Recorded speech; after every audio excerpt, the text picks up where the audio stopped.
अस्सलाम वालेकुम, मेरा नाम अरसलान ख़ान है। आज जिस क्वेश्चन को हमने डिस्कस करना है वो है मेंटल मैच्योरिटी हम कैसे हासिल कर सकते हैं, ज़हनी पुख्तगी हम कैसे हासिल कर सकते हैं, हम चीज़ों को बड़ा ऑर्गेनाइज तरीके से किस तरह डील कर सकते हैं, या साइकोलॉजिकल जो है वो मैच्योरिटी जो है वो एक्चुअली में होती क्या है।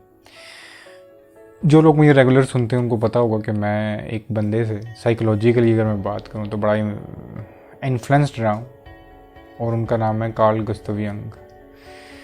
तो उनकी जो है ना मैच्योरिटी के ऊपर बड़ी, उन्होंने साइकोलॉजिकल मैच्योरिटी को बड़ा ज़बरदस्त किस्म का एक्सप्लेन किया है। उन्होंने इसके 4 स्टेजेस रखे हुए हैं। तो आज उन्हीं को एक्सप्लेन करता हूँ क्योंकि मैं उस चीज़ का कायल खुद भी हूँ। तो उम्मीद करता हूँ आप लोगों के लिए भी वो हेल्पफुल रहेगा।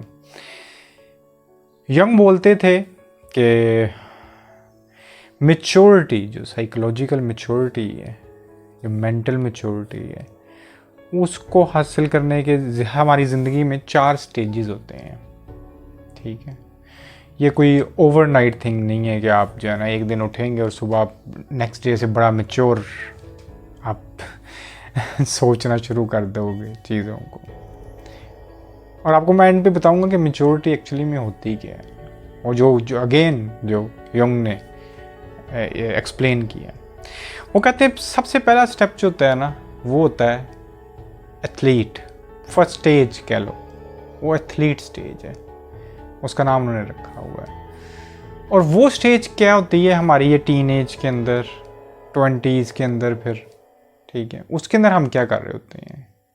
जैसे ही होश संभाला हमने, हमारी अपनी टीनेज से जस्ट आप जो है ना उसको वो रिवाइंड करके ज़रा इमेजिन करेंगे, आपको एहसास होना शुरू हो जाएगा। उसके अंदर हम चीज़ों से अपने आप को आइडेंटिफाई करना शुरू कर देते हैं। मैं अपनी लुक को लेके कभी भी जो है वो इतना अटैच नहीं रहा रिसेंट टाइम्स में जितना मैं टीनेज में था। मुझे अच्छा लगता था कोई कहता था कि अगर आप तुम अच्छे लग रहे हो, बुरा लगता था कोई कहेगा तुम अच्छे नहीं लग रहे हो। ठीक है, क्योंकि मैं आइडेंटिफाई कर रहा हूँ उस टाइम चीज़ों के साथ अपने आप को। लुक सबसे क्लोजेस्ट चीज़ होती है, ठीक है, और ये मानी बहुत ज़्यादा कर रही होती है।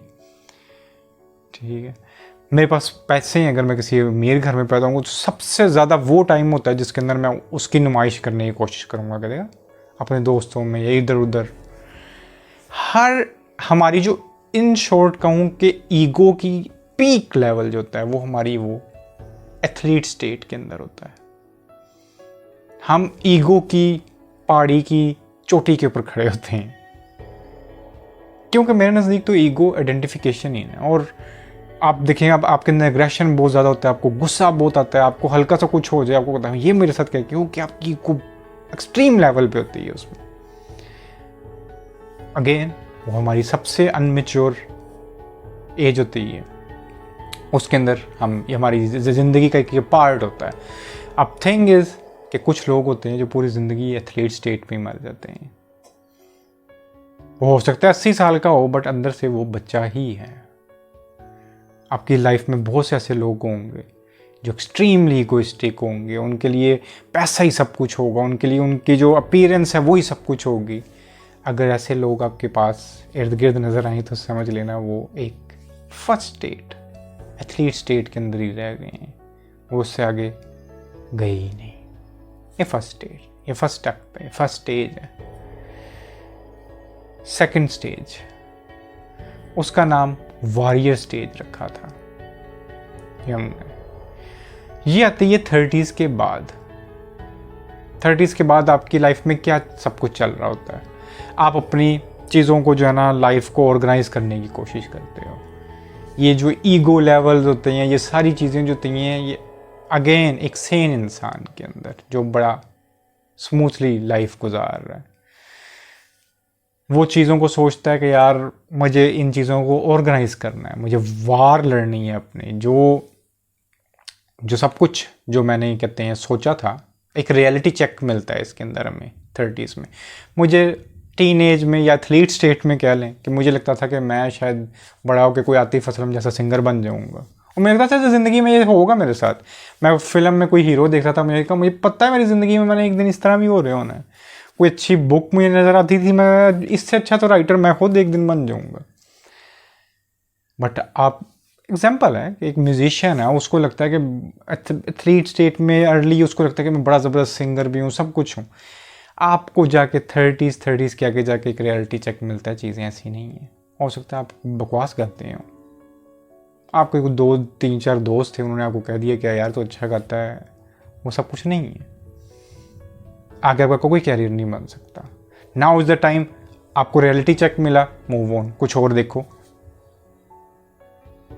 आप अपनी लाइफ को लेके अगेन थोड़ा सा सीरियस होते हो, कोई पार्टनर जो है आपने लाइफ किसके साथ गुजारनी है उसको लेके, तो ये नेक्स्ट स्टेप आता है एक मैच्योरिटी का, जिसमें आपको एक रियलिटी चेक मिलते हैं और आपको अपनी वो जो है वो अपनी लाइफ को जिसमें सेटलमेंट की तरफ लेके जाने के लिए कोशिश करना शुरू होते हो। आप चीज़ों को ऑर्गेनाइज करना शुरू होते हो।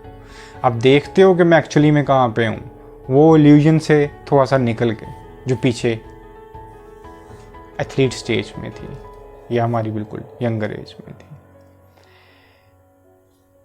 मैं किधर खड़ा होना चाहता हूँ आगे, आप प्लान करते हो, पास्ट की चीज़ों को देखते हो, प्रेजेंट में क्या चल रहा है, बहुत सी चीज़ें। सो इसलिए इसको वॉरियर स्टेज बोलते थे। थर्ड स्टेज आती है फिर। थर्ड स्टेज को वो बोलते थे स्टेटमेंट। ये 40s के पास जाके, यूजुअली मैं नॉर्मली बात कर रहा हूँ लोगों में, वो कहते हैं 40s के ऊपर जाके ये स्टेज आना शुरू होती है, या 35 के बाद कह लें आप, कि इंसान की जो अपनी आइडेंटिफिकेशंस होती हैं, अपना सब कुछ होता है, उसने जो एक पाथ लेना होता है वो भी ले लिया, उसके जो अपनी फाइनेंशियल चीज़ें देखनी होती हैं वो भी कर ली, अपने मुतल्लिक जो कुछ करना था उसने कर लिया। अब वो स्टेटमेंट, वो एक लेगेसी छोड़ना चाहता है। अगर तो वो कोई पॉलिटिशियन है, ठीक है, वो कोशिश करेगा अब फुल फोर्स लगाऊं मैं अपनी लेगेसी छोड़ने के लिए, कुछ भी करूँगा, ठीक है। या वो कोई सिंगर है तो उसकी भी होगी कि अच्छा अब आगे जा, इसके आगे तो सूरज गुरूब ही होना है ना, मुझे यही स्टेज है जिसमें अपनी लेगेसी छोड़नी है, कुछ ऐसा बना के जाऊँगा मैं। कोई पेंटर है, वो हर एक जो इंसान है, और अगर आप इन सब में से कुछ भी नहीं हो, देन आपकी यही सारी चीज़ें आगे आप अपने बच्चों, आपको अपने आप से ज़्यादा अपने बच्चों से प्यार हो जाता है। ये फर्स्ट टाइम आपके लाइफ के अंदर होता है कि आपको अपने आप से ज़्यादा किसी से प्यार हो जाता है, और उसके पीछे जो रीज़न होती है वो अगेन एक छाप छोड़ के जाने की होती है। आपको पता है मैंने ज़िंदगी तो छोड़ ही देनी, back of the mind subconscious में, कि ये दुनिया तो छोड़ ही जानी है ना, मैंने अपनी छाप छोड़ के जानी है किसी तरीके से। ये जो लोग पागल हुए होते हैं, आई नो पीपल, के औलाद नहीं हो, इतनी कोशिश सब कुछ कर रहे होते हैं, जो सब कॉन्शियस में चीज़ होती है वो यही होती है, एक स्टेटमेंट, एक लेगेसी। और कम है, इतनी तो आबादी है, क्यों फिर लोग इतना कर रहे हैं? अगेन लोग अवॉइड करते हैं, कहते हैं हम कोई जो है ना ऑर्फनेज होम से नहीं लेके आएंगे, कोई ऑर्फन नहीं पालेंगे, हम ले पालत नहीं करेंगे। अगेन उसकी वजह है उसके अंदर कि ये जो चीज़ है ना वो नहीं उनकी पूरी होगी, स्टेटमेंट वाली, लेगेसी वाली, ठीक है। तो वो फिर जो है ना, वो जब उनके जो बच्चे आते हैं वो सारी उनकी जो है, आपने कहीं देखा होगा, अगेन मैं पॉलिटिक्स के अंदर आजकल बहुत ज़्यादा हूँ, सब लोग ही होंगे, तो जो करप्ट पॉलिटिशियन भी होता है ना, वो फिर सारा कुछ जो है ना, उसको और कुछ समझना है, वो जो करप्ट इंसान भी होता है वो सारा अपने वो बच्चा उसका फिर उड़ा रहा है, जैसा भी कर रहा है वो उसको शिफ्ट कर देता है कि ये जो है ना ये एक स्टेटमेंट है मेरी, मैं इसके थ्रू जो है ना इधर कायम रहूँगा। सो ये एक थर्ड स्टेज है, इसके अंदर हम अपनी ज़ात से कम निकल जाते हैं और आगे की तरफ देखते हैं, स्टेटमेंट छोड़ने की कोशिश कर रहे होते हैं। ये थर्ड स्टेज है। नाउ द लास्ट स्टेज, जहाँ तक बहुत रेयर लोग पहुँचते हैं, नॉर्मल लाइफ में तो हर इंसान पहुंचता है, बट शायद वो उस तरह सोच नहीं पाता, वो पिछली ही किसी स्टेज के अंदर फंस जाता है। बट ना फोर्थ स्टेज जिसको यंग बोलते हैं स्पिरिट,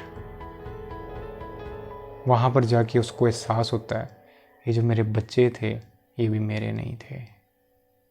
इट्स नॉट कि वो फिजिकली उसके नहीं थे, जो एक स्पिरिचुअल वे होता है ना, ये जो हड्डी मांस है ये मैं था ही नहीं कभी भी। ये जो मैं सारा पैसा हर टाइम सोचता रहा ये भी फजूल टाइम जाया कि यार जितनी ज़रूरत थी बस ठीक है, कोई लेगेसी छोड़ने की मुझे कोई ज़रूरत नहीं थी।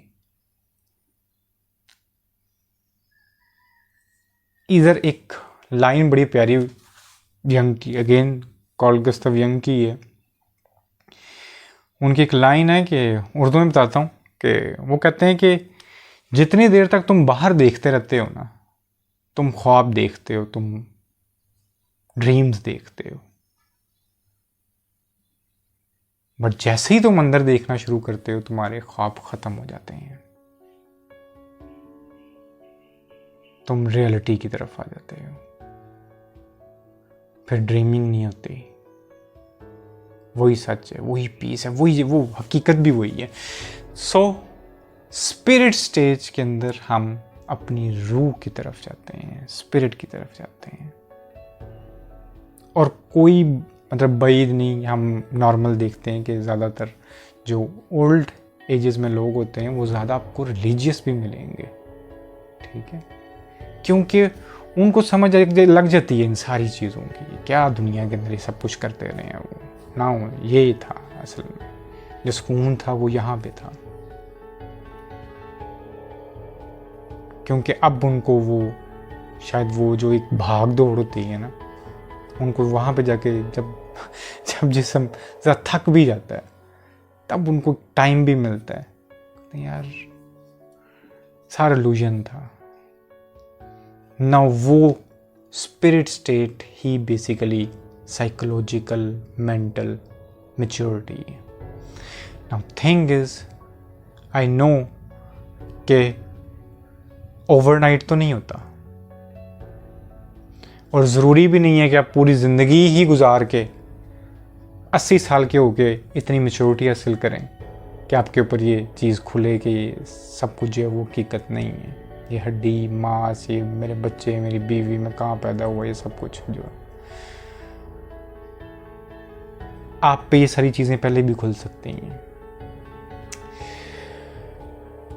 थिंग इज कि आपका जो है वो कहते हैं जो फोकस है वो किस तरफ है, क्या आप रियलिटी की तरफ जा भी रहे हैं या नहीं जा रहे, आप होश के साथ ज़िंदगी गुजार भी रहे हैं या नहीं गुजार रहे। क्योंकि मैंने जिस तरह पहले बोला कि कुछ लोग तो 80 साल के होकर भी एथलीट स्टेट के अंदर ही रहते हैं, बट इतना ज़रूर है कि यकदम नहीं होता, आपका जो है ना उस तरफ होता है ना कि उस तरफ फेस होना बड़ा ज़रूरी है, फिर एक टाइम का लगना बहुत ज़रूरी है। जिस तरह मैं मिसाल पे इस वीडियो को ख़त्म करता हूँ, कहते हैं कि बुद्ध के बारे में है ना, गौतम बुद्ध के वो इनलाइटेंड हुआ था, तो उसको तो ये चीज़ समझ लग गई कि ये दौलत, ये पैसा जो है ना सब बकवास चीज़ है। एक इंसान जिसने पूरी ज़िंदगी दौलत पैसा देखा ही नहीं है, ठीक है, और वो कहे क्या बकवास चीज़ है, उसे पता चलना ज़िंदगी में कभी मिलना है ठीक है ना, मेरे पास कभी था, वो हो सकता है आउट ऑफ एंगर ही बोल रहा हो, ठीक है, कि ये क्या बकवास चीज़ है, मुझे चाहिए नहीं है, मैं साधु सा मलंग सा बंदा हूँ। इस तरह के लोगों के पास एकदम से पैसा आता है ना, वो सब कुछ भूल जाते हैं फिर, ठीक है। बट गौतम बुद्ध वो इंसान था जिसने वो पीक देखी थी, वो बादशाहत देखी थी, और खुद लात मार के उसको चला गया था वो। सो ही नोज कि पैसा ये सब कुछ क्या होता है। उसके बाद उसने उसको गौर से देखते हुए कि ये सारी लग्जरीज और ये सब बकवास है, निकलो बाहर, ये हकीकत नहीं है। अब किसी इंसान ने उस लग्जरीज को उस लेवल तक जाके नहीं देखा हुआ ना, वो आई नो बहुत से ऐसे स्पिरिचुअल लोग गुजरे हुए हैं कि जिनका नहीं था, बट मैं यूजुअली बात कर रहा हूँ यहाँ पे अक्सर लोग होते हैं जिन्होंने उस चीज़ को चखा नहीं होता और वो कह रहे होते हैं और नहीं हमें तो इस चीज़ की क्योंकि अगेन बहुत से ऐसे स्पिरिचुअल गुजरे हैं लोग जो कि अमीर नहीं भी रहे थे, बट उन पे ये हकीकतें खुली थी और वो जानते थे कि ये सब नॉनसेंस है, इस सब चीज़ों का कोई ज़रूरत नहीं है। खैर, बात किसी और तरफ निकल गई। मैच्योरिटी यही है कि आप उस स्पिरिट वर्ल्ड की तरफ जो है थोड़ा सा फोकस करें।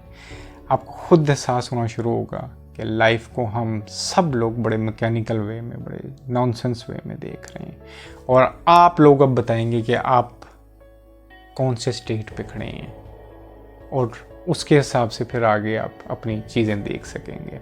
आज के इतने पैगाम थे, इंशाल्लाह फिर बात होगी। अल्लाह हाफिज़।